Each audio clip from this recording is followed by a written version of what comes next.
What happens when your worst fear becomes your reality? Hi, I'm Brent Cassidy. Welcome to the Nightmare Success In and Out podcast, where we explore how to overcome your fears and nightmares and set yourself free. We're going to be exploring this topic with guys I was in Leavenworth with and others who survived their own nightmare.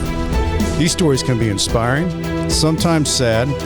There's some humor, but hopefully you can come away with a nugget of something that'll help you knock down some of the prisons you built up in your own mind.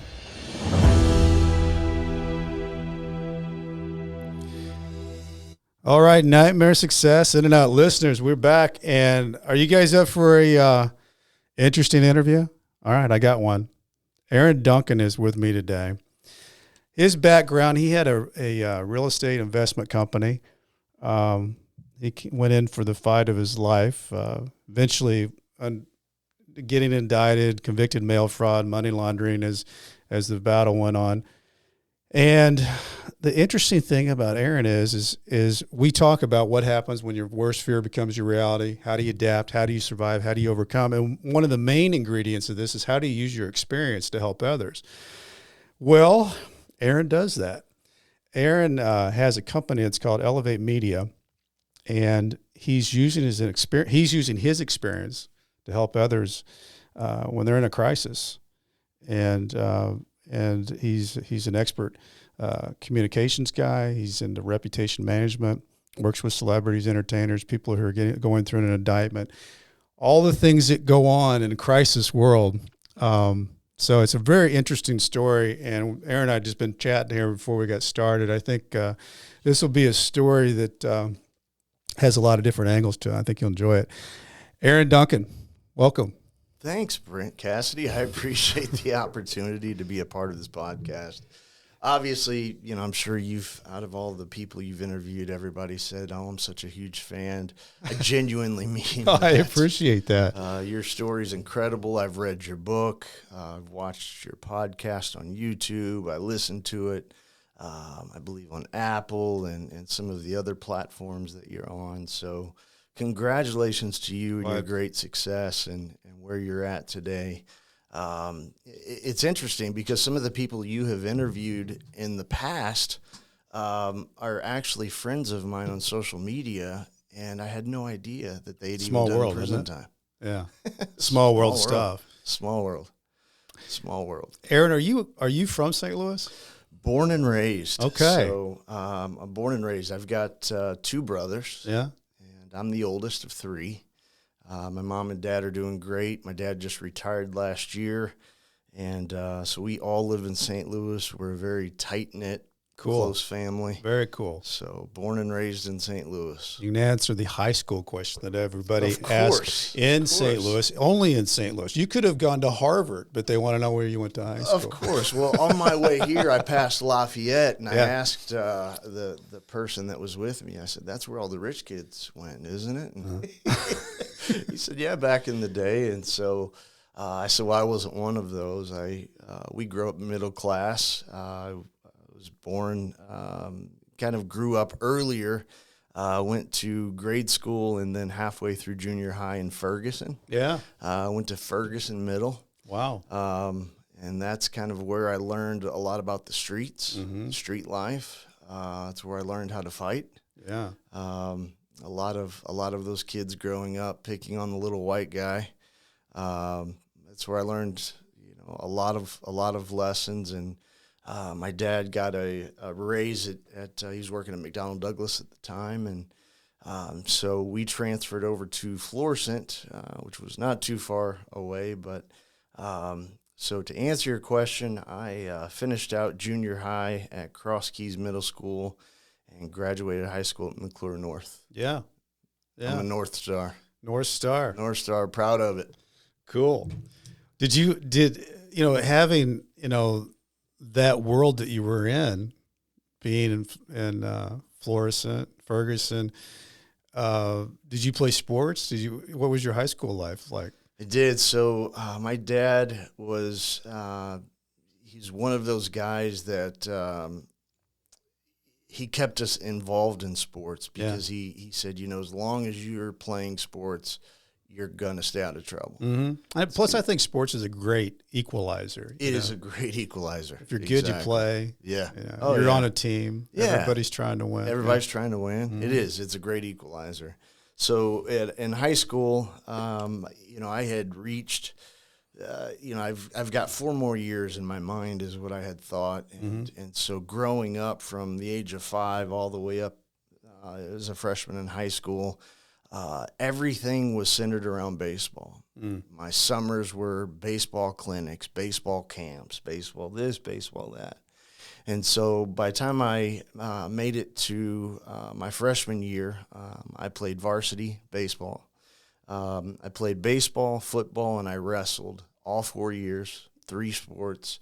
Not very common, by the way, to play 3 sports in high school. Everybody, nowadays they have everybody just focus on one thing, which I think is not the best thing. I think it's great, especially as an athlete, to be able to transition from one sport to the other. I think it helps the other sport, but it does. I completely agree with that. I'm sure we can all look back at those days and say, man, that was when I was in the best shape of my life. Oh yeah, for sure. Playing 3 sports for 4 years.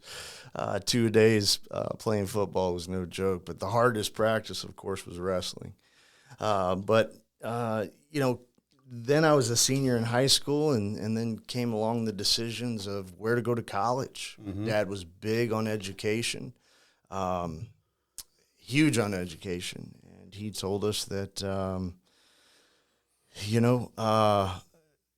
in fact, he had earned his degrees while he had started his career earlier on, but came on to McDonnell Douglas and then just worked his way up the ladder, up the corporate ladder, like most people do, living that American dream.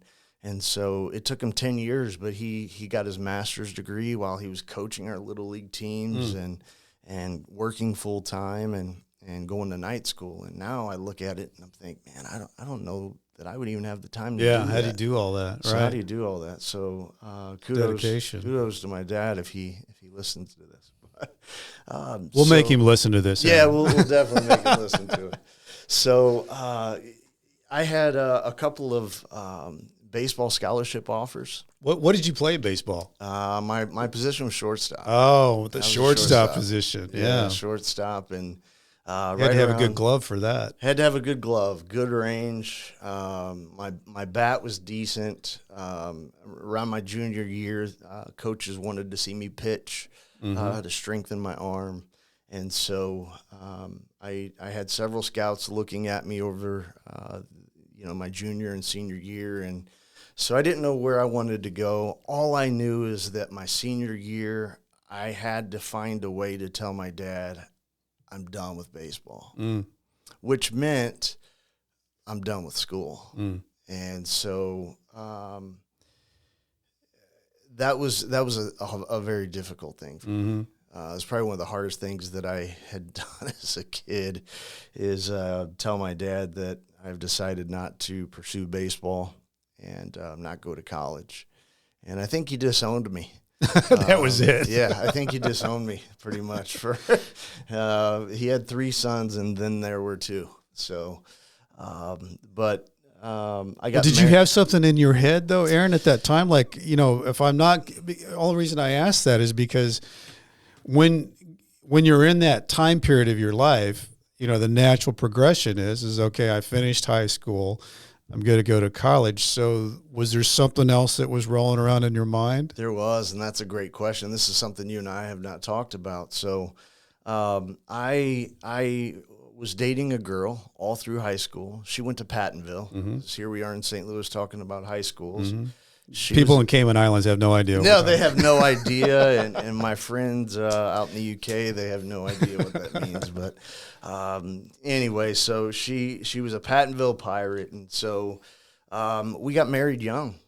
And right out of high school, I started working for Southwest Airlines. One of my cousins was a manager here in St. Louis, and so, life is all about who you know. So I gave him a call and said, hey, I would love to come work for Southwest Airlines. 19 years old, got my first job as I was out on the ramp loading luggage on an aircraft. Wow. Hot in the summer, I was cold in going the to say, winter. that's not an easy job. Brutal. I just turned 46 in October of this year, and there are guys that started with me back during that time that just retired last year from Southwest Airlines. So I look back at that and think, man, how different life would have been if I would have just stayed on at Southwest. Right. But I didn't. So worked there for a couple of years and had established, building a 401k and doing the things that, you do working for a corporation. Mm-hmm. Southwest was a great company, but it just wasn't for me. Mm-hmm. I really enjoyed helping people, and so my wife and I, we decided to get into the ministry. And so we were youth ministers for 7 years. Wow. And so we helped young people how to avoid getting in trouble, how to avoid the pitfalls of life. Yeah. And I didn't even know how to avoid the pitfalls of life. I'd never even been in them. Yeah. But I just knew what I had been told, and so I was just relaying that. How old would these kids have been that you were working with? Anywhere Teenagers? from the age of 13 to probably 19, 20 years old. Yeah. And so It had to be pretty rewarding, though, to be in that environment with extremely. those, and they're so impressionable. And, Extremely, yeah. Just to see a lot of them go through those, that decade or those years of their lives, Mm-hmm. and not as we know today, and it's unfortunate, but we see so many kids in that bracket, in that age bracket, that are addicted to drugs and Mm-hmm. alcohol and various things. And so it was rewarding for me to see those kids not get on any of that stuff. Mm-hmm. And so I had started, I left Southwest Airlines, and the ministry was very rewarding, but it was a weekend gig. Right. So I enjoyed helping young people. And so I saw a job description in the St. Louis Post-Dispatch in the 90s and it was when the internet was brand new. If you guys remember AOL, you remember that tone. Oh, yeah. I know everybody has that tone. Yeah. Everybody has that tone in the back of your mind as I'm telling this, but that dial-up tone that AOL had. So the internet was brand new. I started working at TWA, and they hired me on and said, we want to be the first airline to sell tickets through our website. Mm-hmm. And I kind of lied my way through the interview. And I said, yeah, I've got experience. I had airline experience because I just worked for Southwest. Right. Little did they know I was loading luggage. Wasn't a technology job. No, not at all. In fact, no, very low tech. So they stuck me in a closet and gave me a little bit of a budget. I was able to hire a team. And to this day, I still remember every member of that team. And so we were there for 4 years, the last 4 years of TWA, Trans World Airlines. Well, as people might or might not know, TWA, it was one of the hubs. And, there's a lot of people that came to St. Louis that were from all over the place that That's exactly here right. and lived here. Here in St. Louis, that's right. And so I worked at their headquarters in downtown St. Louis at One City Center. And those were the days when St. Louis was thriving. Yeah. And so we built a team, and we did amazing things. We were the first airline to be able to accomplish that. And then the executive team came to us and said, we love what you're doing, but we want you to double the revenue. We want you to come up with something different. And so we sat down and took a weekend, getaway and said, how are we going to do this? We're 22, 23-year-old kids. $300 million, we'd never even thought we'd even entertain that. Right. So how do you make $300 million as a 20-something-year-old kid and you've never done it? So we thought, let's partner with some of the top hotel chains. Let's partner with some of the top rental car companies. Let's partner with some of the top travel-related companies. Smart. And so we created these travel packages. And some will remember that are listening to this. Some will remember it was called .com deals. Kind of cheesy nowadays. Back in now here we are in 2022, going into 2023. But that's what we called it, was .com deals. So every week we would put out new .com deals where you could fly, for example, from St. Louis to Los Angeles. And once you arrive, your rental car is ready. Your hotel is in your name. Everything's taken care of. It's all part of the package deal. Yeah. And so we nailed it. For 4 years, we hit our goal. We crushed it. And there's a business gentleman out there that some listening to this podcast will know who it is, but his name's Carl Icahn. Mm-hmm. He took over TWA, and let's just say I was not a fan. Mm-hmm. Our entire team was let go, and we were told that he was bankrupting TWA and that American Airlines would soon be taken over. And so... well, is some of those people who, if they read through Carl Icahn, he was famous for buying something and taking it apart and selling it in pieces, kind of the Gordon Gekko days of Wall Street. Gordon Gekko of Wall Street. That's exactly right. He was a very much hated individual, and he didn't care. And if there's anything that I could say that I like about Carl Icahn, it is the I don't care component, because now I'm to the point in my life where I do care what people think of me, but I don't care about what the negative, the people that have something negative to say. So I learned some lessons, or a lesson from Carl Icahn. But he let our entire team go, no severance package. I go home, tell my wife, and we had a 2-month-old baby daughter at home. Gosh. I hate to tell you this, but we have no health insurance. We have no income. That last check that we got 2 weeks ago, that was it. I'm not getting one today or tomorrow. That was it. And so it was, we were a young married couple. We had bought our first house at 21, 22 years old. And so we didn't have much of a nest egg. And so I went for a drive that day, and I came back a couple hours later and told her I'm going to be an entrepreneur. Mm-hmm. She's like, what the hell is an entrepreneur? And back in the 90s, nobody, that wasn't a name that you just tossed around all the time. It's obviously become a lot more popular, but I said, I'm going to be a business owner. I'm going to start my own marketing agency. And she said, well, what do you know about marketing? And so she didn't know about the things that I had. Right, all the different things you've been working on. TWA. Right. And so I thought, well, I'll reach out to those hotel chains and those rental car companies, and because I was able to get them contracts with TWA, maybe they can it's a good training favor. field. Right, absolutely. And so some of them did. Some of them became my clients early on, but to be honest, it was a struggle. Mm-hmm. We struggled, meaning me, my wife, and my newborn daughter. We struggled for 3 or 4 years, and I wanted something better for my family. Mm-hmm. And so I had, long story short, I had invested a little bit of money in some of my team members that worked at TWA during that time.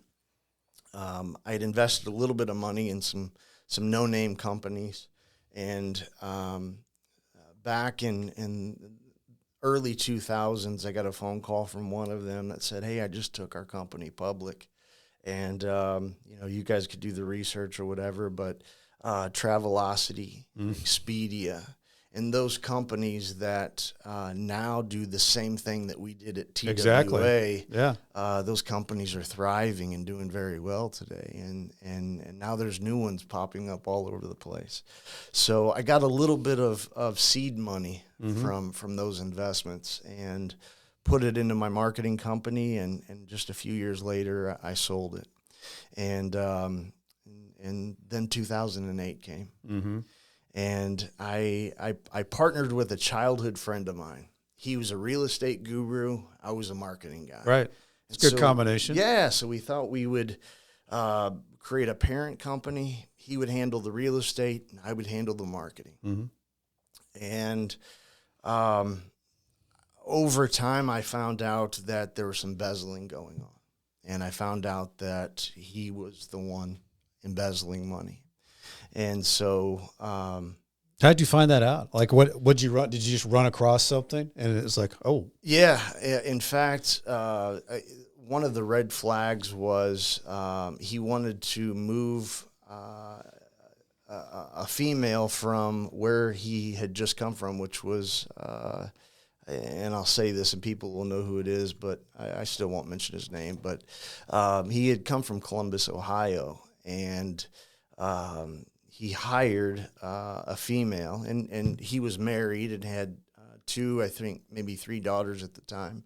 And it was just a red flag to me because I hadn't approved that yet. Mm-hmm. And I, to be honest with you, didn't really like her. Mm-hmm. She was all about him and not didn't add a lot to the equation. not at all, Right. not at all. And so that was a red flag. And so I started asking for financial statements. Up until this point, I don't think I had even ever read a financial statement. Yeah. Didn't even know my Marketing way around people it. don't like financial statements. Not at all. Not at all. We try to avoid Let me those at create all this. costs. You add it up. That's right. We try to avoid those at all costs. So reading the financial statement, I took it to my accountant at the time, and I said, can you explain this in English and interpret it for me? And so he said, you're missing some money. And so he said, you need to figure out where. And so just through a couple of months of research and with his help, we found out. And so what I decided to do was, instead of prosecute my childhood friend, Yeah.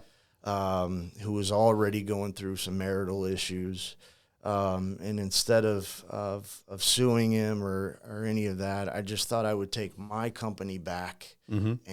and just focus on what I knew best. Right. And so we did that. It was difficult. There was for about 3 months. Surprised there weren't fists thrown back and forth, but it was tough because you've got 2 childhood friends who the last person you think would take money from you is a childhood friend. So, Like when you went to him, did you say, "Hey, I know that there's something going on here"? I mean, did you have that face to face? Like, I did. Yeah. In fact, when I went there, I was so angry, I was not going to knock on any door that was closed. This particular day, I wish I had knocked on the door that was closed, because when I opened it, it was him and his secretary. oh, okay, And so that answered that question. right. And so after that was excused, we sat down and I asked him some tough questions. And we both had some things that we had to figure out, but I wasn't going to let any more time go by Mm-hmm. and let my company suffer and pad his pocket, Mm-hmm. if you will. And so we completely separated that day, and it wasn't the last that we had heard from each other, but we had separated. And so I focused 100% on my marketing company and developed a team. Again, me loving to, I love to help people. I had an internship program where I had a team from Bangkok, Thailand, that was finishing their degrees at Washington University. Cool. And they did some internships. We were able to patent and trademark some things that they came up with. And so in return, I invested in one of their restaurant ventures, which if you guys are ever in University City, if you like sushi, go stop by Blue Ocean Sushi. Oh yeah, very well known. Yeah. This is, he's had that he's in Bangkok, Thailand now. That's where he lives full time. But that was the location that he had started, and he just needed a chance. He needed someone to believe in him. Yeah, give him an opportunity. And that's what he started. So 2008, was the year that I went through a divorce, and I sold my marketing company. How many kids you have at that time? Two. Two. I had two at the time, and have two now. Okay. Now my oldest daughter is 24 and my youngest is 19. Okay. And so that was tough. Yeah, that was tough. Going through divorce was extremely tough. I found out that my national sales director at the time, who also was a friend of mine, was also embezzling money from my marketing company. Wow, you got hit twice. And yeah, I got hit twice, and within just less than a year of each other. And so here I am, money being taken from me, and the feeling that felt was just the feeling of betrayal. Well, yeah, you got trust and everything else that's rolled into that. It's terrible. And so, again, without prosecuting, without bashing his name or any of that, because there were some family ties there. His family was associated with my then wife's family, and so I didn't want there to be, anything there. I just wanted him to be able to tell the story, and then I found out that I was the bad guy later on. So Missouri's a 50-50 state. I was able to retain half of my net worth, and then my ex-wife got the rest. She got the house, the cars, and then the state of Missouri, they hit you over the head with child support. And I was paying a lot at that time. And so I remembered my very first friend who embezzled from me. I remember the real estate strategy that he had developed, and I liked it so much, I adopted it. And so I started my own real estate company, and I named it after myself, the Duncan Group. And so that's important to know, and I'll tell you here in a few minutes why that's important. So I obviously wanted my family to feel, feel good about that, and I just knew that we were going to be successful. I just had that feeling. Real estate at the time, and from 2005, 2006, and 2007 was doing really well. And so I had taken, I would say, probably 98% of my money I had left and put it in that company. Estate. Yeah.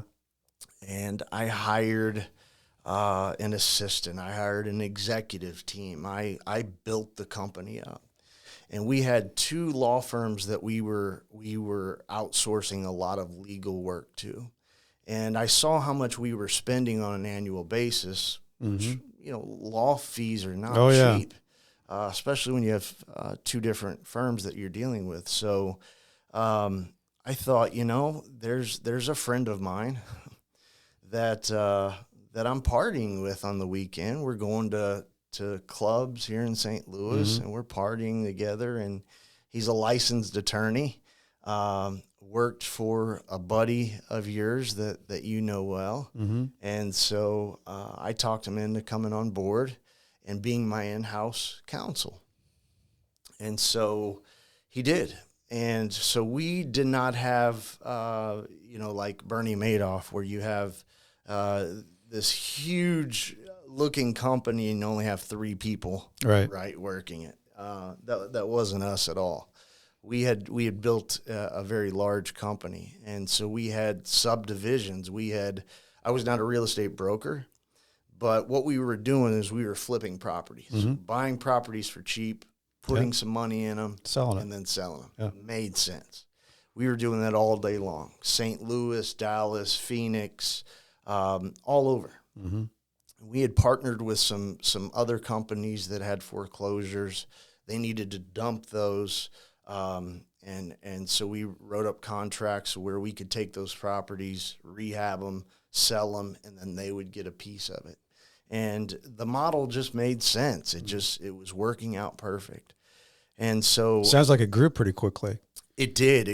It grew very quickly. And so somebody came to me and said, why don't, you love helping people, Aaron, why don't you bring in some outside investors? Mm-hmm. And because we're making, you're making so much money, let's help some other people. Mm-hmm. I thought it was a great idea. So I did. And so, working with our outside legal counsel. Well, and I mean, I'm thinking while you're talking, at that time you had a track record. You're at the point where you've grown. You have a track record. It wouldn't be that difficult for somebody. You don't have to twist their arm too bad. Not at all. To bring in an investor and say, I'll do that. Not at all. In fact, my mentality was so that everybody gets a piece of it. If you bring an investor to us, we'll give you a commission. Mm-hmm. Sure. Is what it is. So our outside law firms, we told them we were hiring an inside counsel. Mm-hmm. And so they taught me that the difference between an accredited investor versus a non-accredited.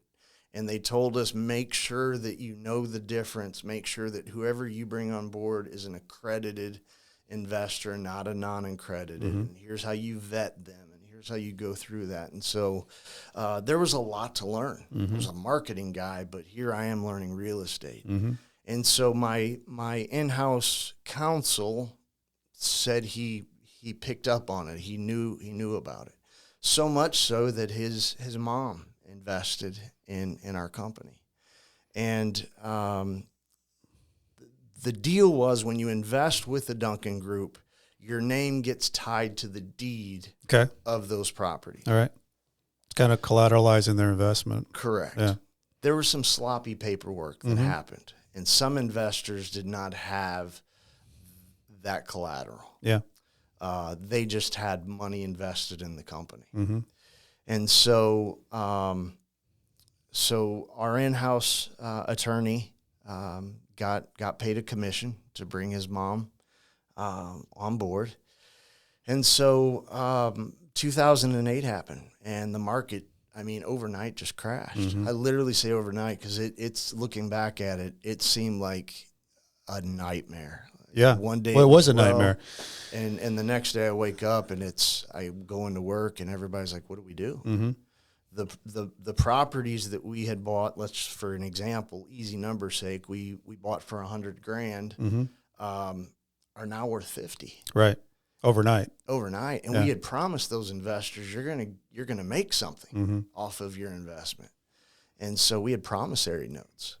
And so the thing that I knew best to do was to be honest and to tell these investors that we're going to be going through some hard times. Mm-hmm. And so we had, I believe at the time, if I can remember correctly, it was weekly conference calls where every investor, and I believe there was a total of 70 plus investors from all over the country who could call in and listen to us and even, I believe, answer questions at that time. And so there were what we called short-term investors, long-term investors. Long-term investors were 10, 20, 30 years. They wanted to see the company successful. The short-term investors were like our attorney's mom, who had a promissory note that in 120 days, those properties would be fixed up, flipped, and she would get her money back. Yeah, profit, whatever. Wasn't the case. Yeah. And so as we're communicating this to these investors, we had a brokerage division. I was not a real estate broker, but we were spending so much money in selling these properties by paying that 7% commission to realtors. We brought that in-house, and we had our own team. And so I had a broker that ran that team. And so most everybody at the table, our executives, our employees, some of their family, my parents, my brother, my grandparents, all invested they're in the company. Yeah. And so we didn't know what to do. I just thought that we could crawl out of the hole eventually. It's a bubble. It burst. Some people saw it coming, some didn't. I was surprised by it that quickly. And so what I wanted to do, bankruptcy was brought up, and I really didn't want to file bankruptcy. But as soon as bankruptcy was brought up, some red flags started coming up. And so my goal was to ask the long-term investors, can we use your capital to pay some of these short-term investors off to fend off any lawsuits that could be coming? And then we restructure the company and get back into this. That was the entire goal. Sounds simple. Get the people that are short-term out. Correct. You're long-term. We're going to restructure. And we're going to weather the storm. Get the sales right. Go. Yes, sir. Okay. Correct. That was the strategy. Bankruptcy was not even a part of my equation. I did not want that for the Duncan Group. And so my in-house attorney went to the feds and said, we have a Ponzi scheme. We have a guy who is taking long-term investors' money and paying short-term investors and paying them off. And he started this company as such. And those were his words. And so I came back from a trip. My secretary told me that he was in your office. He was copying every document he could copy. And then when I looked at his mom, and I'll be glad when they hear this podcast, but when I looked at his mom's folder, the original documents were not there. And so 2008, I was indicted by the federal government. Well, tell me a little bit about that, because, I mean, that's that nightmare as that happens.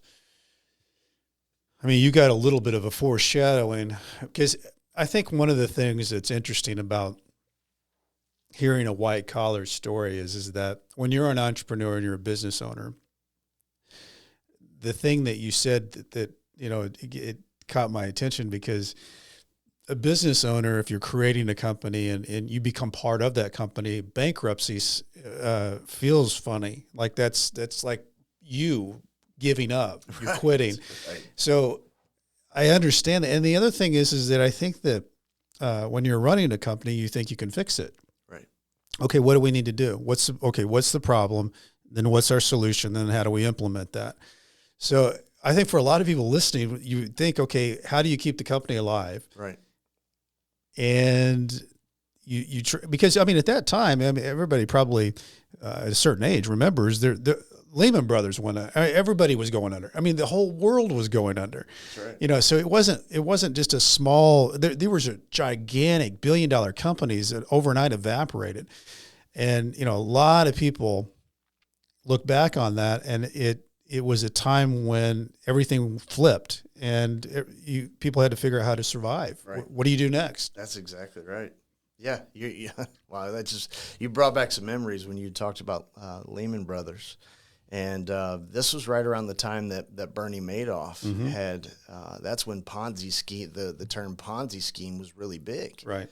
And, to be able to say that I created a Ponzi scheme when I named the company after my own last name. Yeah. And we had several divisions. I had family working for me. I had an in-house counsel. To say that was a Ponzi scheme is so wrong in every way. Well, I think there's the Ponzi scheme thing. It gets spread out and defined so many ways that people can justify it. Like one Ponzi scheme that's very well known is the Social Security system. Very much so. Yeah. New money goes in to pay for old, and this system's not sustainable by itself without the new money coming in to pay for the. So it's it's okay for the federal government to run that Ponzi scheme because they're saying, well, this is a Social Security system. We have to do it that way. Right. But that's the interesting thing about that particular, and I think that it's named after a person, isn't it? Somebody in the 30s or something. Ponzi. Yeah. It's a strange name. But yeah. Right. Yeah. It'd be bad to be branded with that name. But, no. Oh, you're Ponzi. Okay. Oh, you're the one. thousands of people have gone to prison. Oh man! because of that. So Aaron, you was this a like from the time period that your attorney starts copying stuff, and you know that this is bad? How much time is between that and you being indicted? So I first received documentations from the state of Missouri. Okay. And the very first document they sent me was a cease and desist, Okay. which meant You're I done. could not do nothing. Right. There's Shut not down. a property out there I could sell Yeah. to keep paying payroll. Yeah. There was nothing I could do. Mm-hmm. And so I was, my hands, I hate to What say was this, going? but What was going through your mind? I mean, when you get that cease and desist, you know that's a death knell. Oh yeah, when I got that, I thought, well, maybe this will just be temporary. Mm-hmm. I'll talk to some attorneys and we'll figure out how to get around this. Let them know that we've got some properties that are out there Mm-hmm. on the market. At least let us get through this and pay down some of this and figure some things out. The state of Missouri would not have it. They were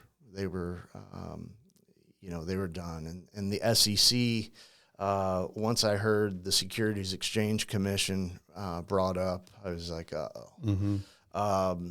And then I received a notice with the seal of the federal government on it. Mm-hmm. And it said, we need these amount of documents, we need this, this, and this, copied and also burned to a disk, and we need it by, it was like 3 or 4 days. Mm-hmm. And there's no way. You don't have any people working for you anymore. Nobody. I was by myself. Right. Yeah, nobody was going to donate time. Mm-mm. They were out there looking for jobs. And so, like you said earlier, I was in the fight of my life. Mm-hmm. And so it was tough. I was thinking about, man, how did this happen? And is there a way to fix it? And so I stopped thinking about how to fix it and how do I start defending myself, because I knew that this is where it's going. And so I reached out to several friends of mine who I'm thinking right now that you at that time, you didn't have a wife that you were talking to because you were not. That's correct. You were divorced, which divorced. Yeah, that would be tougher also. it was. I had fallen into a dark depression. Mm-hmm. And like so many do when they're in this Yeah. situation. And it was tough. A lot of people describe that as, I heard somebody describe the other day that I was talking to. They said, when you get into one of these things, it's like you're getting into a dark hole that at first you feel like you can grab the sides. And each time you grab the sides, it gets wider. Ooh, And then you try to I like stretch that. further, and then you realize that there's no grabbing the sides anymore. You're just in a spin. And it's dark I love that analogy. I'm because gonna you don't have use any. that. Each time you're That's losing how more and it more felt. control. Sure, Yeah. that's how it felt. So you're at the bottom. You're at the bottom of the At spin. the very bottom. Yeah. And that's how I felt. Everyone, once they see that you're indicted by the federal government, Mm-hmm. they turn their back on Yeah. you. And It's like you're like the only person that has COVID, and you're going to give it to everybody. that's right, exactly right. That's an analogy we can now use. That's correct. So I was dating a girl at the time, and her parents had also invested into our company, and so I was basically interviewing attorneys because I wanted to find the best. Mm-hmm. And then I realized that, when you're in this situation, they're not cheap. Mm-mm. They're not cheap. And if you don't have the capital or the means of which to hire the best of the best, Yeah. you're going to have to find someone in your range. Mm-hmm. And so I reached out to several friends. They were willing to cut me a deal, but then they found out there was a conflict of interest. reached out to Which happens a lot, by the way. That conflict of interest can get in the way of a lot of good situations that you think this will work, and then it comes back around. I can't do that. It does. And I really firmly believe that if one of these attorneys, the one that I'm thinking of, would have taken on the case, there would not have been that conflict of interest. I probably would not be sitting here today telling you this story. Yeah. But it didn't. And so they started reaching out to other friends, and then their friends started reaching out to other friends who are all lawyers. And then I get a phone call one day from a lawyer in St. Louis who, by trade, was a forensic accountant. And I thought, well, perfect. Yeah. Because I need somebody like Right. that. Can peel all the numbers back. Absolutely. Right. And so he was a criminal defense attorney, forensic accountant. Perfect. So I go meet with him, and he tells me that he can represent me. And then he found out who, again, this is after I had been indicted. There were, I think, 17 counts against me. Wire fraud, mail fraud, they just stack them up. Well, that's right? one thing we talk about this from time to time. When you get one charge, that means that they can stack those charges. So if you get charged with mail fraud, you get charged with mail fraud, and then they can just assume how many times you put that in the mail, and right. Each one of those carry 10 to 20 years. Yes, so there's a stacking and a intimidation factor to. Very I just so. got mail fraud. Oh no, that's like 600 years. Exactly. Yeah. When you add it up with that calculator, you're exactly right. Yeah. There was 1,000+ years when you really look at it, and thank God for the sentencing guidelines. And, good and bad in certain ways. I guess it depends on who you are, but, and I can get into that here in just a second. But so I found my attorney, and we had agreed, we knew that the process is, once you're indicted and, you have to go before a judge, you're going to have to plead guilty or not guilty. We had agreed that I could turn myself in, and that which is much better than them breaking down your door and getting huge, surrounded by a SWAT team and all those things. Yeah. And so because I had lost everything, I was the only one working on this with no income. I moved in with my parents, and there was a knock on the door one day. And it was super early one morning. I think it was a Thursday or a Friday morning, about 6:30 in the morning. My dad answers the door, and my mom comes downstairs, and she said, "Aaron, there's somebody here to see you." So I come upstairs, and my dad has this white, as white as this table, white look on his face, like, oh my God. And so I see on the front porch that there's a female FBI agent,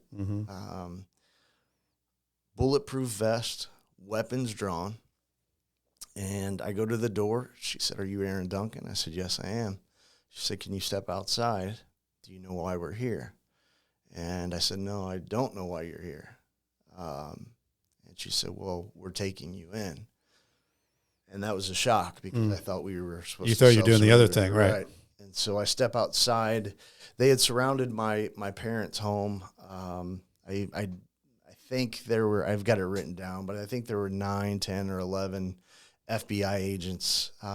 Fully decked out and weapons drawn, because I guess they don't know what they're gonna walk into, so I understand that, but it is very intimidating. Oh my gosh, yeah. To see that, and so for my parents to see that, it just devastated me.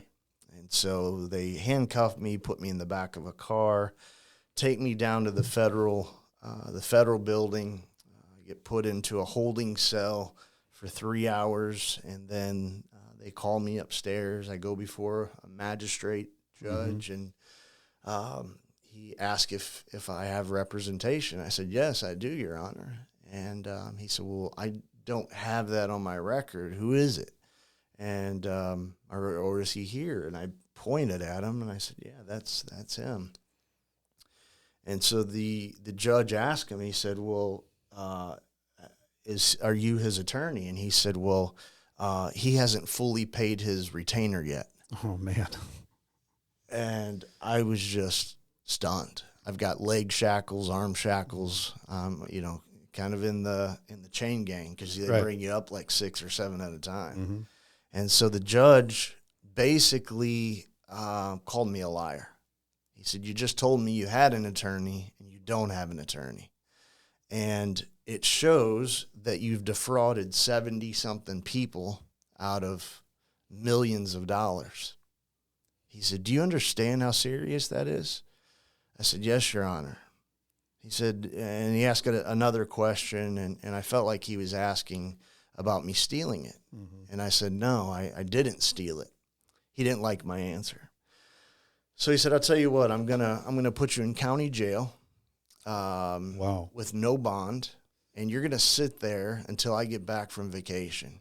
And every day that I'm on vacation and you're in county jail, I want you to think about how you answered my questions. And so they sent me off to county jail. Wow. And I was in Rolla. There's no place close to St. Louis. Those who know, it's about an hour and a half. Hour and a half drive. So even for my attorney to come see me, it was a 3-hour round trip. Mm-hmm. So he did not make it easy on me at all. Well, and for those who haven't ever been to jail, jail is worse than prison. Very much so. Yeah. In this case, it was. I learned some valuable lessons while I was at Rolla. In fact, I was there for 5 or 6 weeks. What's your thoughts being in that county jail? Because I mean, that's anything can happen. I saw a lot of things happen. Mm-hmm. A lot of fights took place. Guards that really,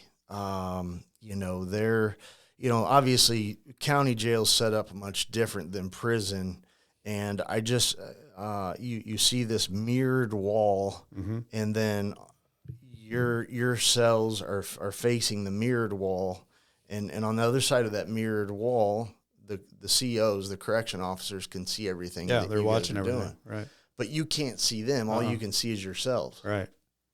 And so I'm looking in the mirror, and I see different cell doors get, as we call, popped, mm-hmm. right? Which means a corrections officer had to have clicked a button in order for that door to get unlocked. Mm-hmm. And as soon as that door popped, 2 or 3 guys would go in there, have their way with whatever mm-hmm. beef they had with that inmate, and step out. Mm-hmm.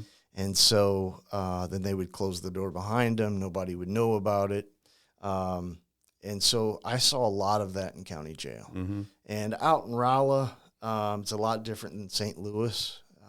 St. Louis, and I've got friends that live out in Rolla, so I can't really say what I want to think, but Rolla is not like St. Louis. I have done some time in St. Louis County Jail, mm-hmm. and I will say it's a lot rougher in St. Louis County than it is out in Rolla. But county jail to me is county jail, mm-hmm. and you see a lot of shenanigans you don't see in federal prison. Mm-mm. So I was finally able to get a hold of my attorney while I was in county jail, and my parents were able to make sure that the check that he had cleared, mm-hmm. Which I thought that would take care of it. And apparently it didn't. So now I'm being represented. And I make a phone call from county jail to my girlfriend, not even thinking that her parents were investors in my company. Mm-hmm. They are what the federal government calls victims. Mm-hmm. And so when the judge gets back from out of town, he calls me back. So hour and a half uncomfortable ride back mm-hmm. to St. Louis. My parents are there. My attorney's there, and I'm ready to post bond. Mm-hmm. And so he calls me up, and the prosecuting attorney says, Your Honor, I don't think he should post bond. And the judge said, Why is that? He said, well, he made a phone call to this phone number, and this phone number is registered to Mr. and Mrs. Victim. And he said, Mr. Duncan, did you not learn your lesson over the last 5 or 6 weeks? And so I said, Your Honor, if I can just explain to you, please. And I explained that. And nobody knew it until I explained it. Thank goodness he allowed me just the 30 seconds to explain it. Otherwise, he would have sent me back, revoked any bond that I would have had, and I would have stayed in there for the 3 years that I fought the case. So that allowed me to, my parents posted bond for me, got me out. I was on house arrest, and I was on house arrest for 18 months while I fought the case with my attorney. And during this 18 months, my attorney spent more time politicking for a position in the city of St. Louis than he did spending working my case. And in doing so, it taught me that not every attorney is like this individual, of course, but it taught me that I also have to do some work. Right? Because nobody's going to understand or represent you like you. Exactly. Nobody's going to. And so I would write notes, and I would write pages and pages of notes, and then I would meet with my attorney, and he would just say, okay, just leave it on the corner. And I remember one instance we had set up a meeting with the postal inspector and the lead FBI agent to go down to the federal building. And him, my attorney, and myself went down there, and we were going to go through all of the banker's boxes of documents that we had supplied them because we were looking for some key documents. We get down there. I'm the only one looking in the boxes. He's back there politicking with the postal inspector, the FBI agent, and anybody else who's in the room. And so I couldn't find what I was looking for. And at that time, I realized I may be in a lot of trouble because I'm not being represented properly. Right. This could turn out really bad. Correct. And it's not been good to this point. Not good at all. And so we go through the various stages of and I'm sure you've talked about those on your podcast, but we go through the various stages of what happens when you're waiting for either trial or a plea deal. And so my first plea deal was, I think, 10 to 12 years. And I had 2 little girls, and I just couldn't see myself doing an entire decade, in a federal prison and watching them grow up from a distance through photographs and letters. Yeah, it's a lot to take in. It's a lot to take in. And my attorney thought it was a good one. And I told him, I'm taking this to trial. He goes, what are you, stupid? If they get you on one, just one, you're going to get 30 years. And so we found out who the trial judge was going to be. And she was appointed by George W. Bush. And my attorney was extremely intimidated by her. And I'll never forget that. He said, this is not good. She doesn't like white-collar guys. She's not going to like you. She's not going to like your story. In fact, she doesn't even like me, he says. I'm like, oh, great. Yeah, perfect. I can deal with the others, but the not like you part. Checked off all the boxes here. Yeah. Exactly. So anyway, we get down to a plea deal of 63 months.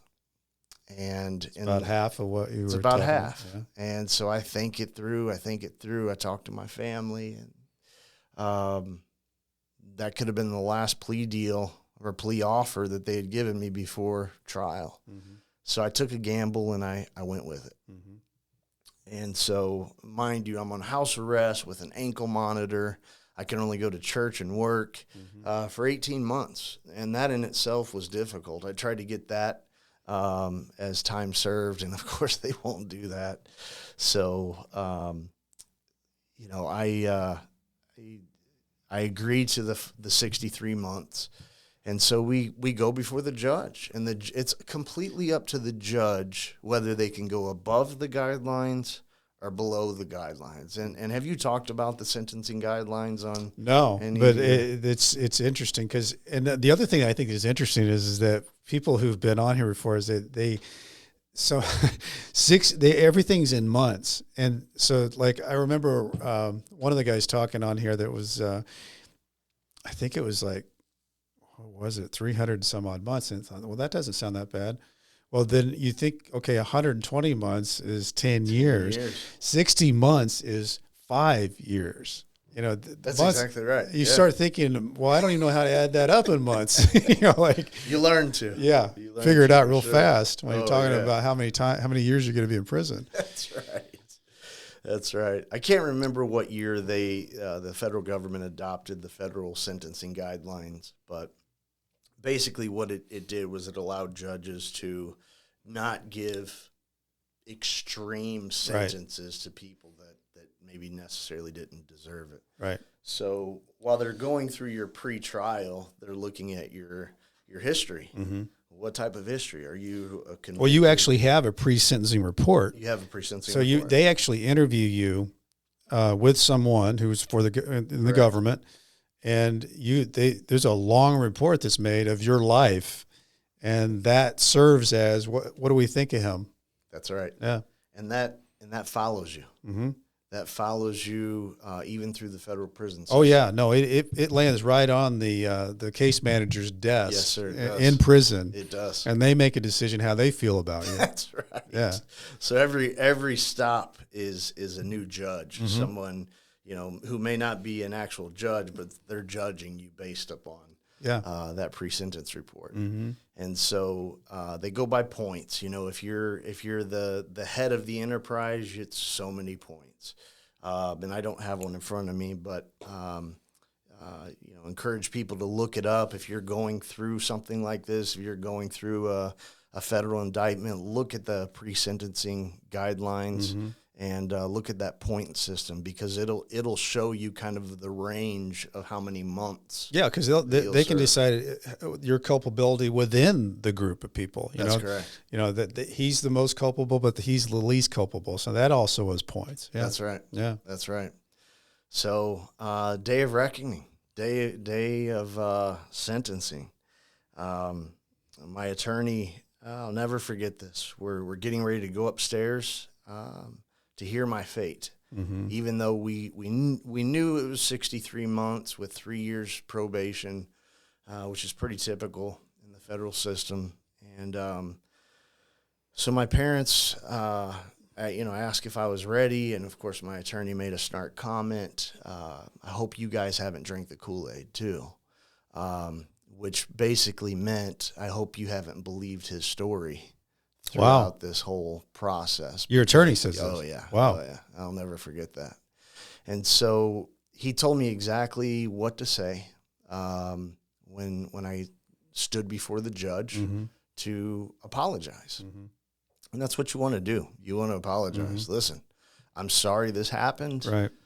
Didn't want anybody to see that they were hurt. No. Yeah. Take responsibility. Mm-hmm. And so I put it in my own words. Mm-hmm. And my attorney did not like it. And so when I put it in my own words, I'll never forget, the judge, the federal judge, poured some water to take a drink, and she started coughing. She started, it went down the wrong pipe. Mm-hmm. And she said, "Excuse me, I've got to go back to my chamber." She just couldn't stop talking. And I'm almost finished with my speech, and so she goes in the back, and my attorney slams his fist on the table, and he's like, "What are you doing? You're supposed to tell them you did this on purpose. You're supposed to tell them that you did this knowing that people would lose." No, that's not what happened. Right. It's not what happened. So she comes out, I don't know, 5, 10, it seemed like an eternity. Your Honor comes back out, all rise. So we rise, and she sits down, and she said, "Mr. Duncan, I apologize to you. That has never happened in all the years I've been a federal judge. I apologize." She said, "But while I was in my chambers, I saw 2 stacks of paper on my desk. Mm-hmm. She said, I quickly glanced at them.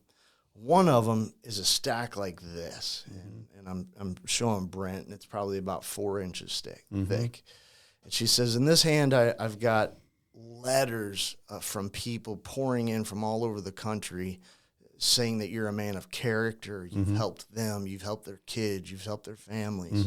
She said, in this hand, I just have a few letters from people that don't like you.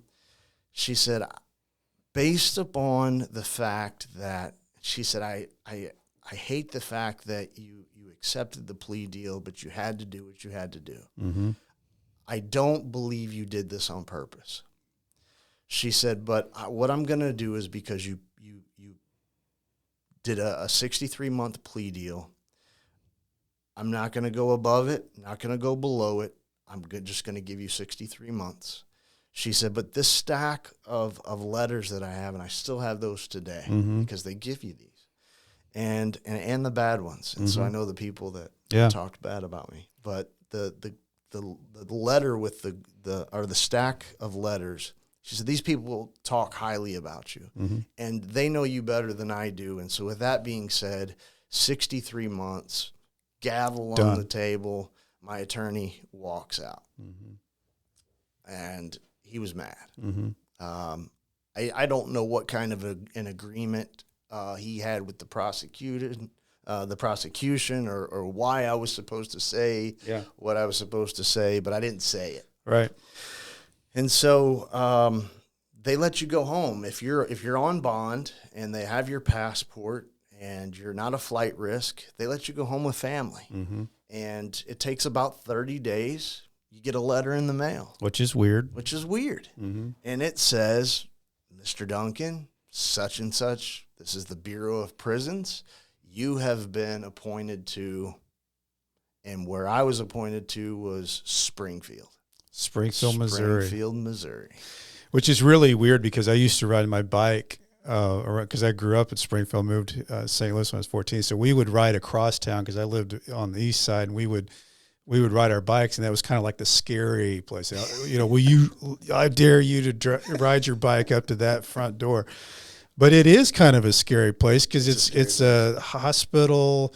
It's a medium security, I believe. Is that correct? So and it's got a camp. Yeah, so they call it administrative. So they have, adjacent to the main facility is a camp. And then inside the main facility is what the Bureau of Prisons calls administrative, which is a combination of low, medium, and high. Okay, so it's all. So you've got guys in there that are in there for life. Yeah.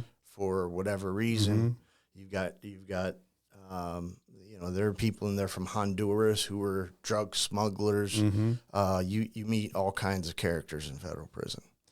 And so I'll never forget my day of self-surrendering. My wife and a female friend of mine drive me to Springfield, Missouri, and I'm ready. I'm going to do 63 months in a camp. I'm being possibly given an opportunity to participate in a program called RDAP. RDAP, yeah. You know all about RDAP. Yep. And when you do good there, then that could possibly take a year off of your sentence. Yeah. So in the federal system, you serve 85% of your time, as long as you don't lose your good time. Right.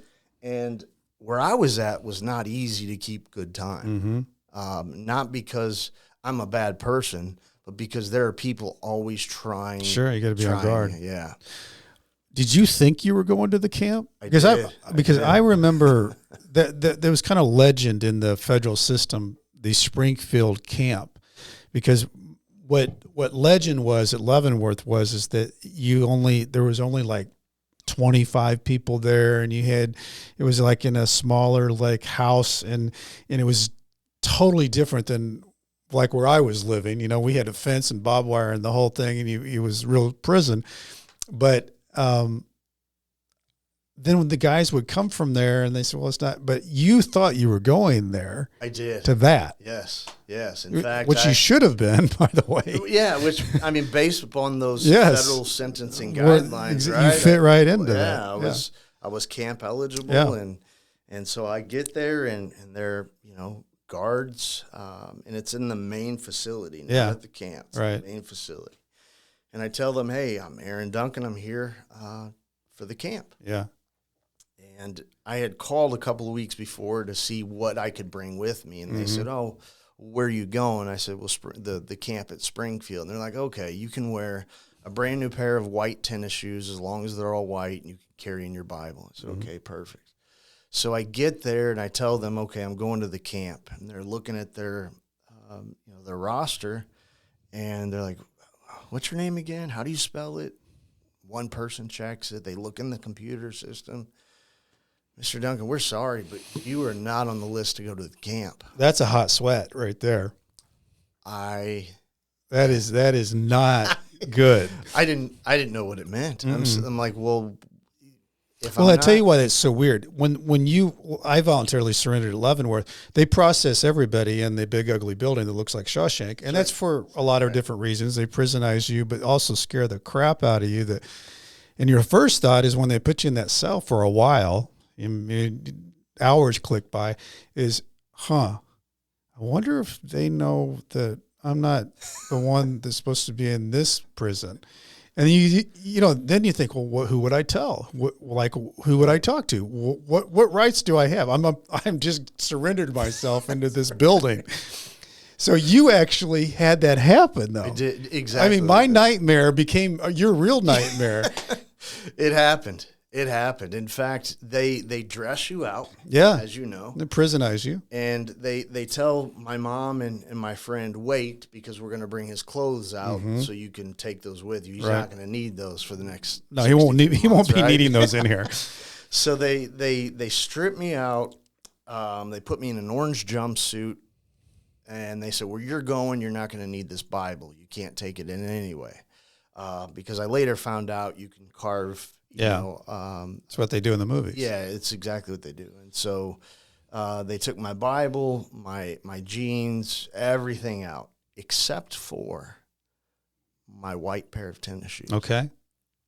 And so they took me up through this various hallways, and by this time I have no idea where I'm at.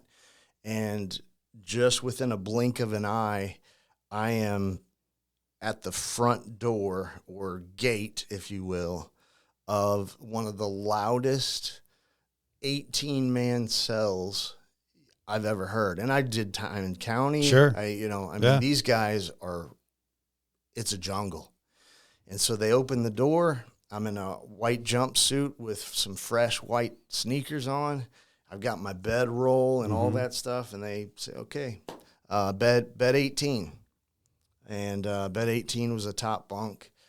Yeah, no new guys getting the bottom bunk. No new guy. Yeah, you know all about that. No, you're not getting the bottom bunk for a long while. And so federal prison is very, very segregated. Right. I didn't know that. There was nobody that I really talked to going in, because I thought I was going to a camp where everybody is friends. You guys all work together. But where I was at, blacks on one side, whites on the other, Mexicans. Very primitive. Yeah, very much so. And so I walked in, and I had seen people that could be on movies, and I'm sure their stories could be on movies. Scary place. And you're in a medium prison, right? Yeah, at this point where they released me to, I was in the low, medium, and max. Yeah. So the max, there were several maximum security people in there that were lifers for various murders or what have you. And so I don't know who's who. There's no name tag. Everything's a number. All I knew is I remembered my federal number, and that's what you're called by. And out of respect, the COs will eventually call you by your last name. never your first, but by your last name. Right. And so I had a nickname. My nickname was my last name shortened, which is Dunk. Mm-hmm. So Dunk was my last name, or was my nickname. And so I go in and I'm afraid to walk around at each bunk because everybody's staring me down. Mm-hmm. When you're in an orange jumpsuit and everybody else is in gray sweats and khakis and everything else, You look they different. know you're the new guy. Yeah. And They're checking you out. they're checking me out. Now, that is one thing that's very, very right on point to movies is all those guys really do. New guy does get checked out because they're coming in. You're coming into their world to live with them. That's right. So That's right. And I did not know it at the time, but part of my bedroll inside there was, of course, my bedding and my pillow, and there was a folder. okay. Did not know yet what that folder was for until. But first, I had to meet the very first person that I had even spoken words to in a federal prison, and it was the biggest black guy I'd ever seen in my life. And he came up to me and he wanted my tennis shoes. Mm. He said, "Those are mine. Take them off," in front of everybody. Mm-hmm. And mind you, everybody's grabbing a seat. If there was popcorn machine, they would have Right. grabbed We're popcorn going to watch and this. watch. Yeah. So he said, I'm not going away. Those are my shoes. Either give them to me or I'm taking them off. So again, this is a test, Mhm. to see How you react. because all I know is I'm going to be here 63 months and I'm not going to be that guy. guy. Mm-hmm. So growing up in Ferguson, growing up with brothers, growing up in an environment where sometimes I had to fight my way out of situations, I didn't want to do that. So Right. I thought I could use my words. Yeah. The older I've gotten in life, I realize words can sometimes de-escalate things a lot quicker. Yeah. Not in the federal prison system. And so I took my left shoe off. I'm right-handed, right-footed. I wasn't a kicker in football, and I wasn't very good at soccer. But I took my left shoe off, and I threw it down in his direction.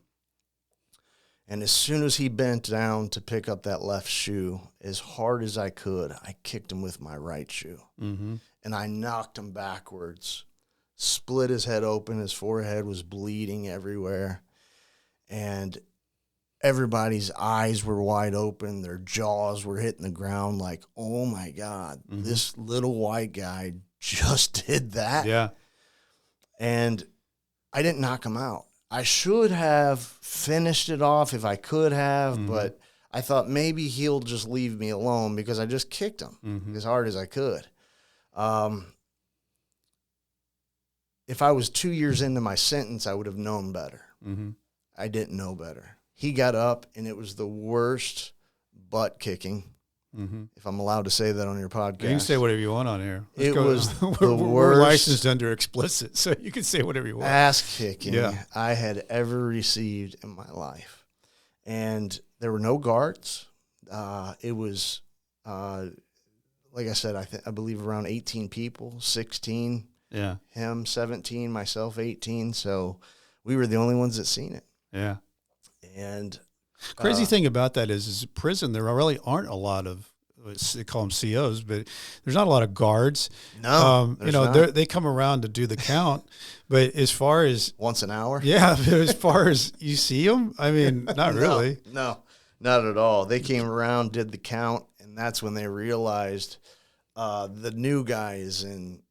He might need some stitches. Mm-hmm. My eyes were nearly swollen shut. I couldn't hardly see through them. What an entrance. He had a gash in his forehead, and there was blood all over the place, but they didn't see it happen. So there were no cameras. Nobody saw anything. So they took him to the hole, and they took me to the hole, also called the SHU, which is SHU, Special Housing Unit. That's right.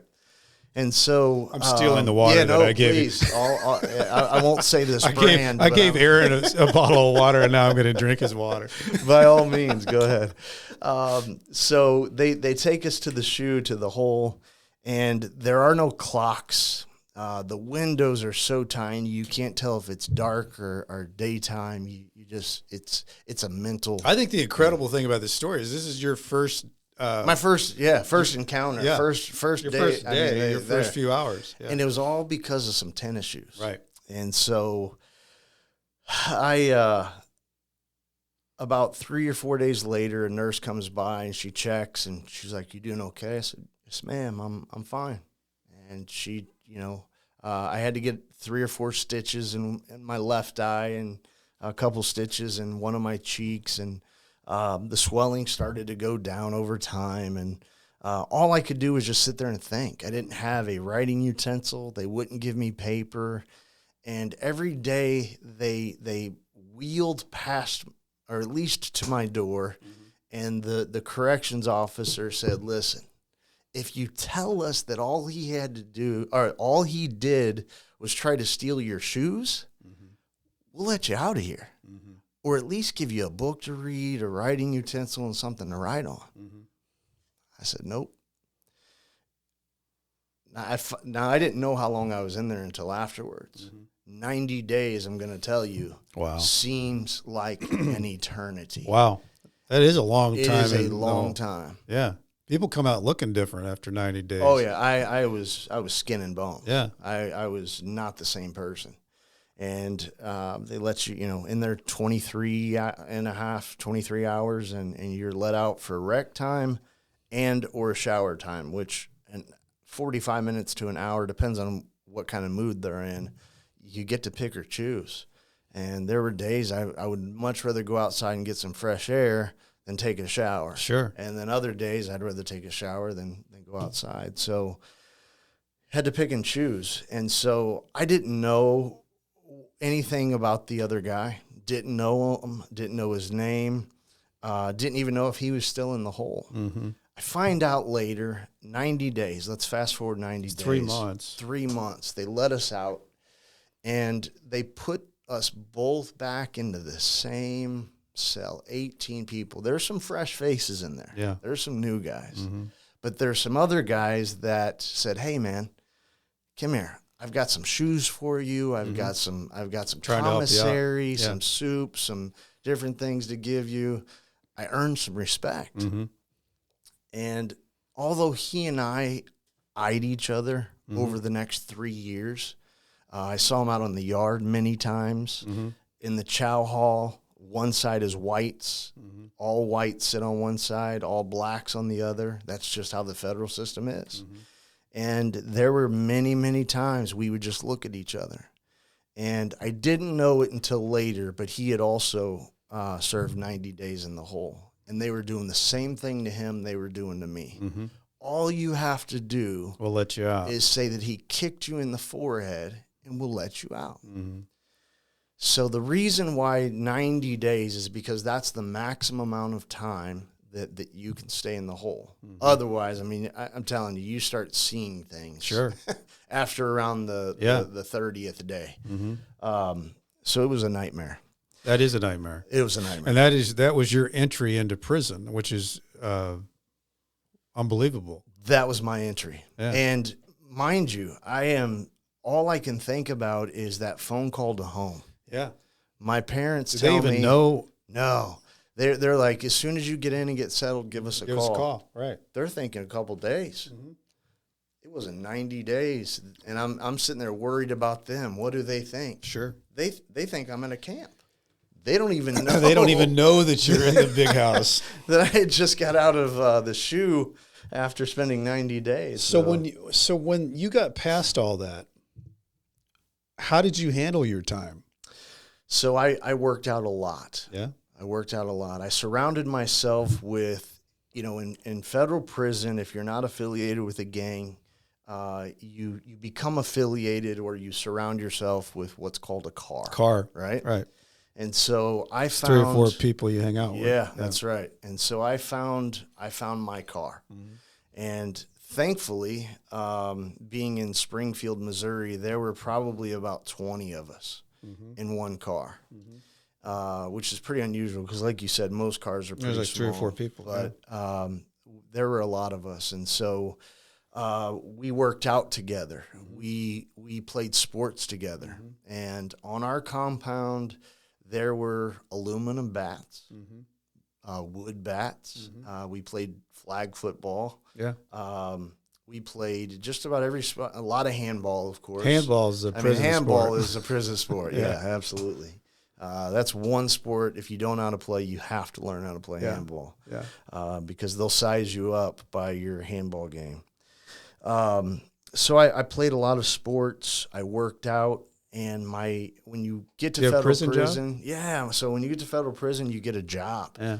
And after I got out of the hole, after that whole incident, I cleaned toilets for I think 30 days. Wow. And I'm like, I've had enough of this. Yeah.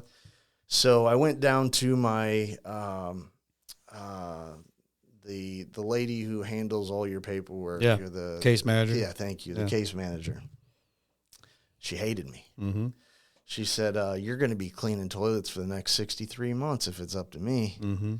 And she said, "I've read your entire case. I know why you're in here.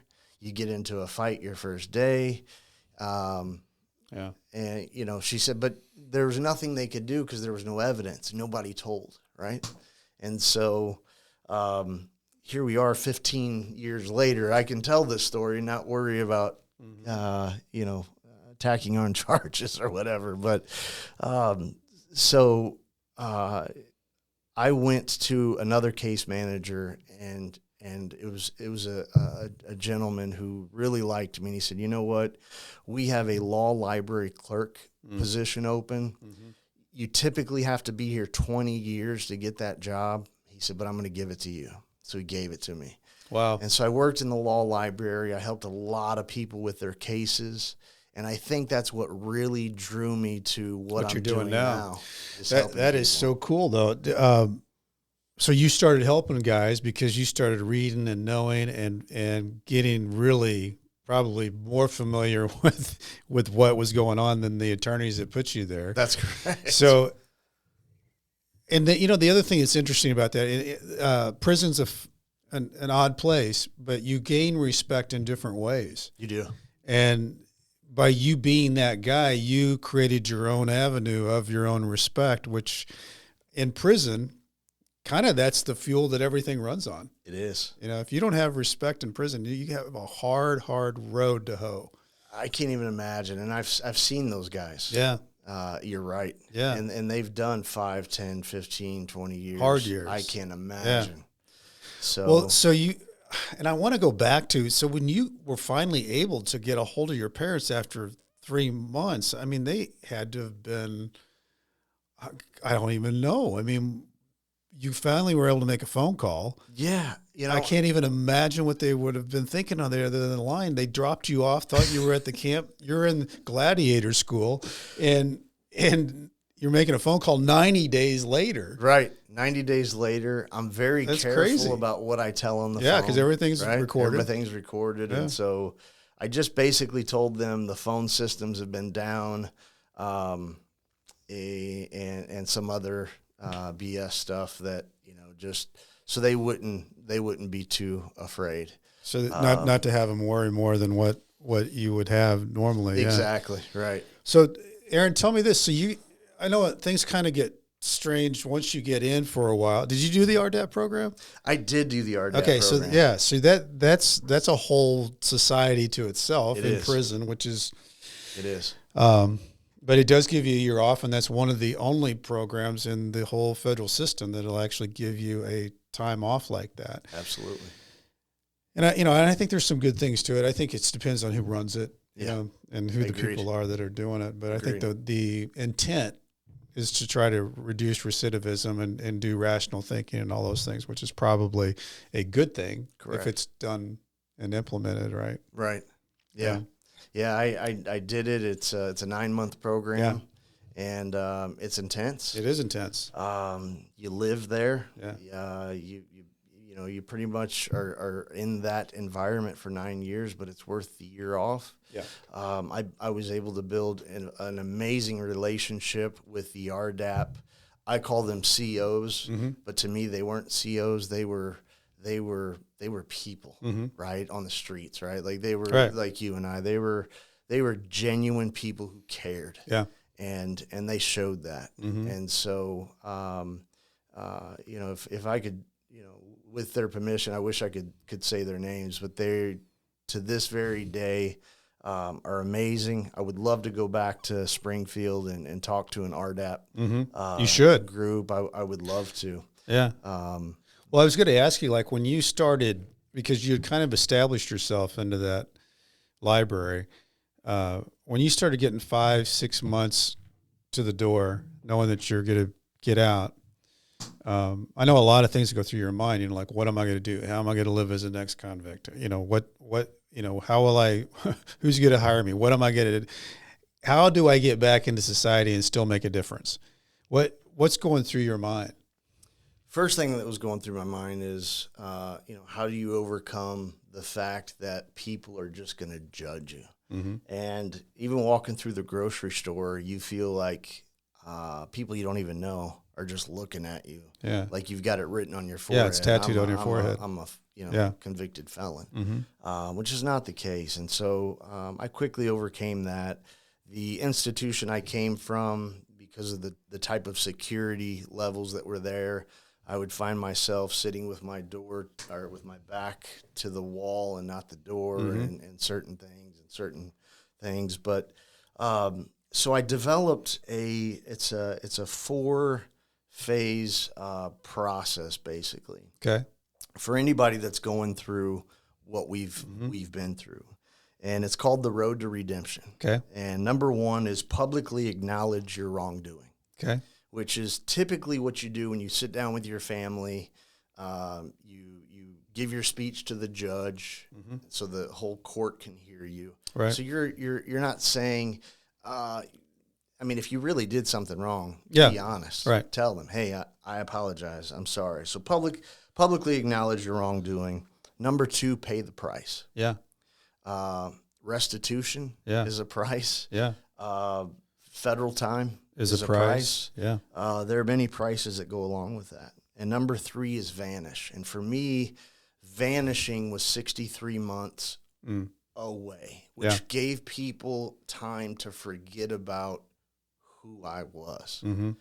which was good. Mm-hmm.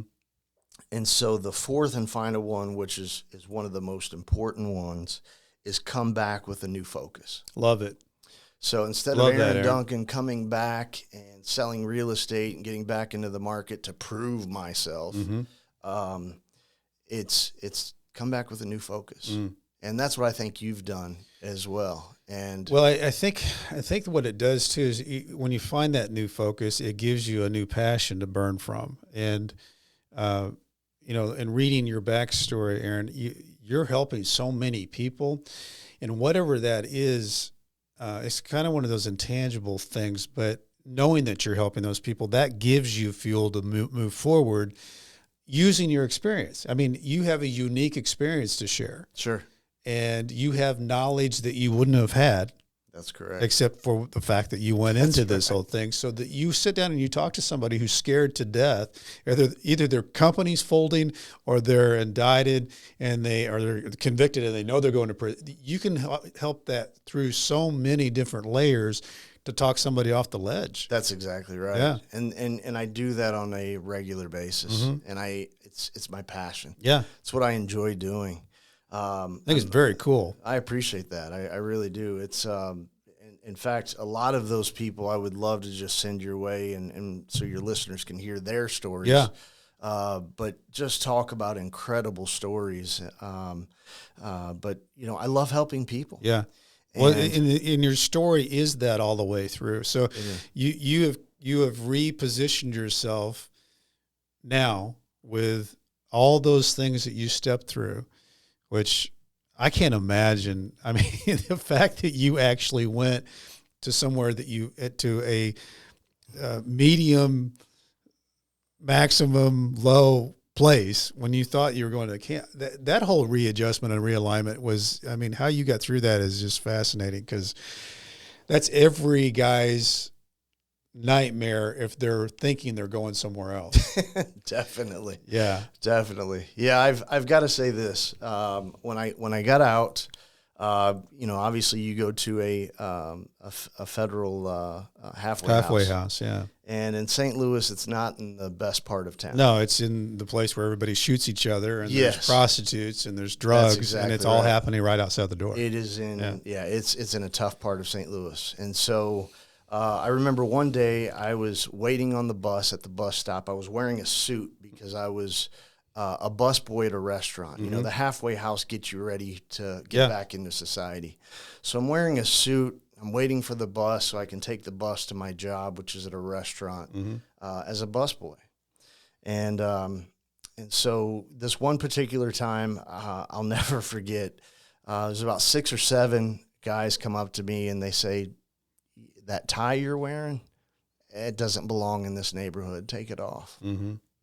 I said, "No, you don't understand. I need this because I'm going to work. I've got to have this tie on. You don't understand." And I didn't know what was going to happen. These guys, I know they had pieces on them. 2 of them lifted up their shirts. I seen them. I thought, should I take the tie off? Should I not? And then literally seconds later, I hear this thunderous voice from behind me say, "Leave him alone. If you ever mess with this guy again, you're going to deal with me." Who was that? And they scattered. And I turned around, and it was the guy who asked me for my shoes. Wow. The first day in prison. How about He's that? from St. Louis. His name is Mo. It's not his real name. It's his Yeah. street name is Mo. And then as he pulled off, That kind of brought chills on my skin, that whole story right there. it's crazy. That It's is crazy how things happen. And as he pulled off, he looked down at my brand new dress shoes and kind of gave me a nod and said, "Nice shoes," Wow. and took off. That is And such a so- cool story. I want to ask you something, because just saying that you're going to start something, it's not that easy. What was, because it's a very humbling experience. Like you said, you're doing the busboy deal, and you do get extremely humbled when you go to prison. And when you come out, how did you start taking your steps to get and rebuild and get to those people to help? That's a good question. Through connections, just through people that, a lot of family really helped me. That's fantastic. And, I've got a great core group of family, which is an interesting thing. And I'll go back. I won't bore you too much with this, but this was interesting. While I was going through my investigation, the feds interviewed my grandparents, my aunts, uncles, cousins, people that had some sort of a part in this Connection. And I didn't know it, but I couldn't even talk to grandma and grandpa. Yeah. I couldn't talk to my cousins because they were potential witnesses against me.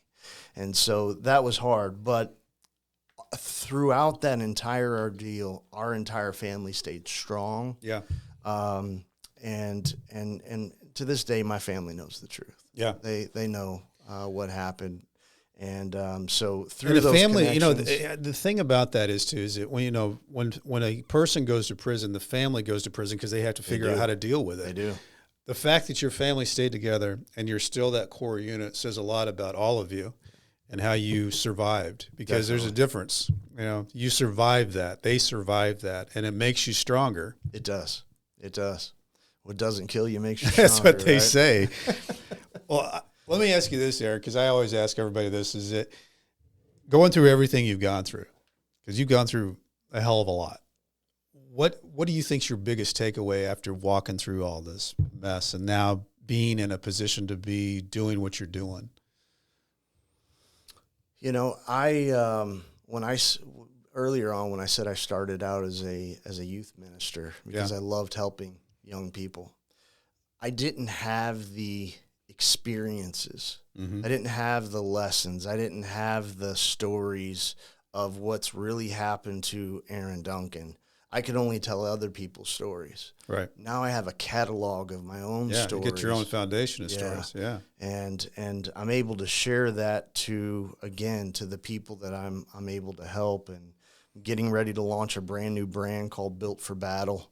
Tell me about that. Yeah. So the slogan is, I was built for this. And the cool thing about it is, so we're putting together some merch. And when you see somebody in the grocery store or wherever, and they're wearing a hoodie and it says, I was built for this on the front of it, it makes you stop and wonder, what does that mean? And so we did it as a test about a year ago. And it was a young lady who was battling cancer. Mm-hmm. And the doctors had given her less than 6 months to live. And so, long story short, she beat it. Mm. The doctors still to this day cannot figure out how she beat it. 99.999, whatever that percentage is, and I could be off, but there's a high percentage of people that do not survive that type of cancer. And so, wearing that hoodie, I was built for this. She was stopped in the grocery store by two people. And one of the people stopped and asked, can I ask, what does I was built for this mean? And she told them the story. Well, just 2 years ago, I was diagnosed with an incurable cancer. Yeah. And the doctors had only given me 6 months to live. And she said, I'm here talking to you today, 2 years later. She said, I was built for this. Mm. And so that person said, can I use that slogan to be able to tell my testimony to other people? And so the goal is to get that out there so that we can all tell our stories about the battles we've gone through, battles of depression, addiction, prison, whatever it may be. We've all gone through battles, but there's lessons to be learned from those. Always, yeah. And so that's, in a nutshell, what Built for Battle Man, is. I love that. That's a good way to end that. I mean, Aaron, that is good stuff. I'm built for this.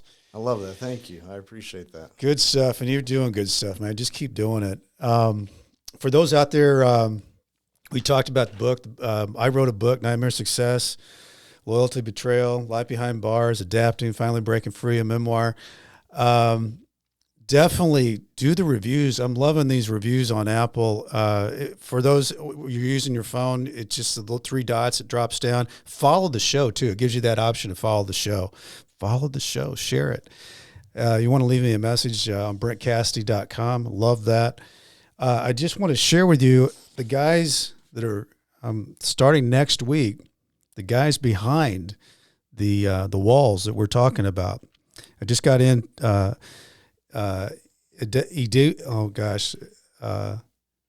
not saying it right.